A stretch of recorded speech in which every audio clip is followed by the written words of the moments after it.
Hey guys, this is my first review for this new channel, The Cigarette Burns. I was going to do one last week for Heat, but I didn't get around to doing that, so my first review will be Re-Animator. Hopefully this will be up by Monday, maybe Tuesday morning, but here we go. I'm going to head straight into it without a big, huge introduction. If you want to know more about me, check out my channel. I'll put the link over here. So yeah, Re-Animator. I've never seen this movie before, by the way. This is pretty much a first impressions review type thing. So if I'm a bit vague on some of the moments, it's because I've only watched it once. So, with that in mind, let's head straight into it. Re-Animator is my kind of movie, I'm going to tell you now. The first 20 minutes, though, I didn't know what the hell was going on. As I said, don't knock the camera. As I said before, I have only seen it once, so I was a bit confused at after the first 20 minutes. But then it just became, brilliant. It just became a masterpiece. After the 20-minute mark, pretty much once the cat was reanimated, then it was just a masterpiece. I'm gonna have to watch it again so that the first 20 minutes actually makes sense for me, but after that. And so we're gonna start with the cat scene and the reanimating cat scene, because that is an amazing scene, funny as hell. At this point, this was around about the exact 20-minute mark. At this point, I hadn't laughed at all at this movie, and I thought, people had said that it was funny in Evil Dead sort of way, so I was looking forward to some jokes, but the first 20 minutes didn't show any jokes, so I was kind of doubting it. And then the cat thing happened, and Herbert West was getting beaten up by a cat. That was brilliant. I laughed my ass off at that. Anyway, I know that other people have talked about the main characters, but I'm going to just say a few things about some of the main characters. The mad scientist, Dr. Herbert West, he was awesome. He kind of had this thin line between good and bad. He was definitely insane, but he was likable as well. He was likable as a main character. You wanted him to win, which is great. As an anti-hero type character, he's great. The main hero, who was playing hero, he's like just the generic hero, called Dan. That's all I got. All I know is his name's Dan. I can't remember his last name. I think it's Kane. I think his name's Dan Kane. But Dan, he was generic.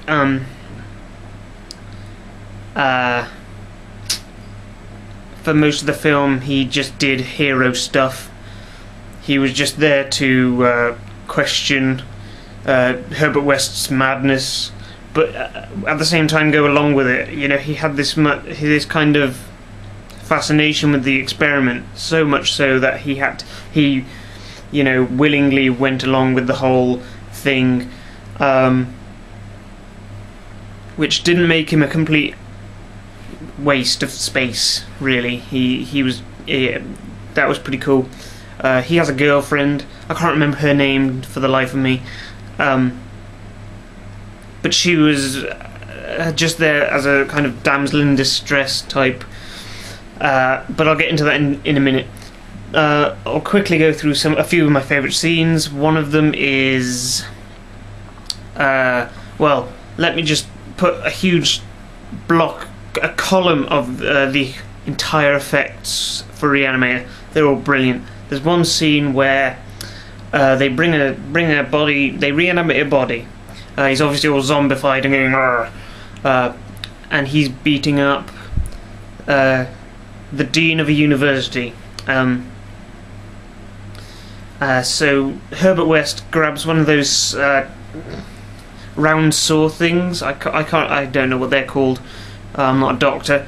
If you've seen the movie, then you know what I mean. And he kind of puts it through the back of the zombie, and it burst through the chest, and I thought that was awesome. It was obviously, it was a bit obvious, but it's the 80s. You'd expect it to be a bit obvious, so that was cool. I loved seeing that. That was that was pretty awesome. There was another scene as well later on. Herbert West's rival and main villain of the whole movie, called his last name's Hill. I'm just going to call him Dr. Hill, but he basically blackmails Herbert into giving him the reanimating formula type thing. Otherwise, he'd send him to the mental hospital. So, you know, Herbert West just kills him. He hits him around the head with a spade and then chops his head off. That was a brilliant effect. That was actually the best effect, I would say, in the whole movie.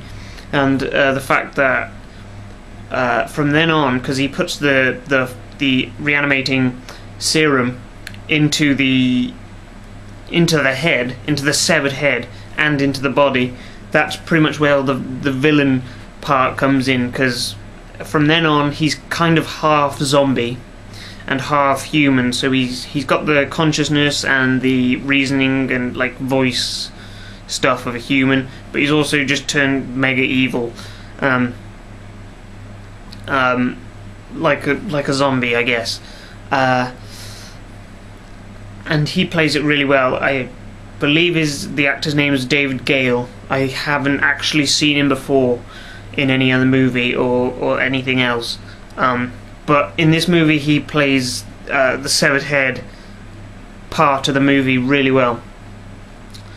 Talking about a severed head, near the end of the movie, Dan's girlfriend gets kidnapped by the dean of the university, who I believe is also her dad, and he takes her to the morgue where Dr. Hill is hanging out, and here the severed head attempts zombie rape.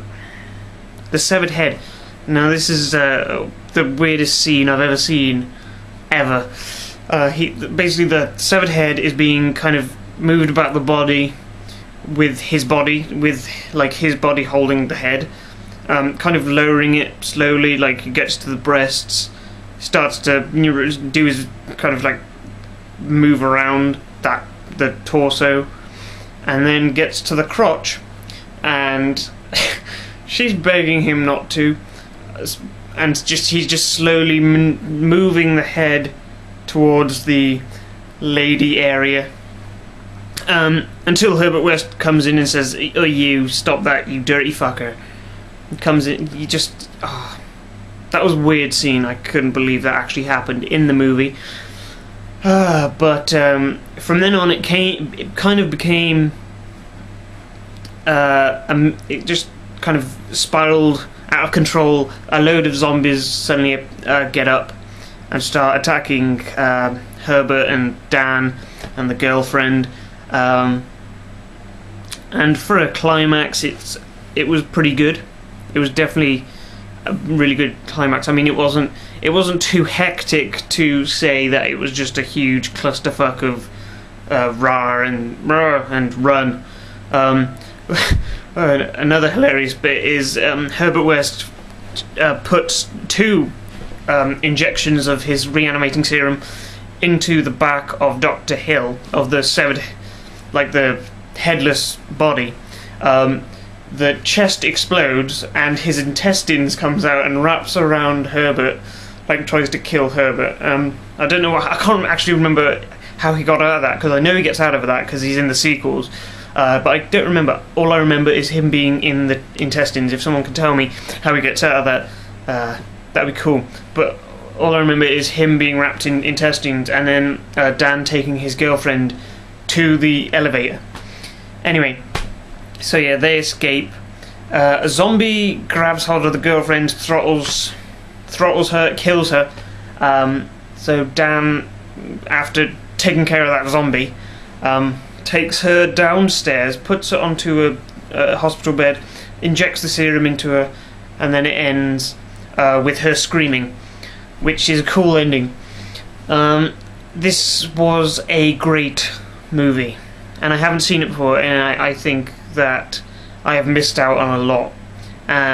After seeing this movie, it got me interested in the others. I watched the second one, which was a good movie.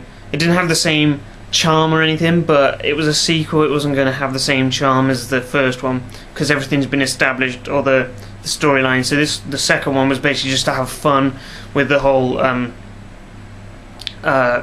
reanimating thing. But yeah, the second one is also good. The other sequels, well, I think there's only one more sequel called Beyond Animator, I think. That one, not as good.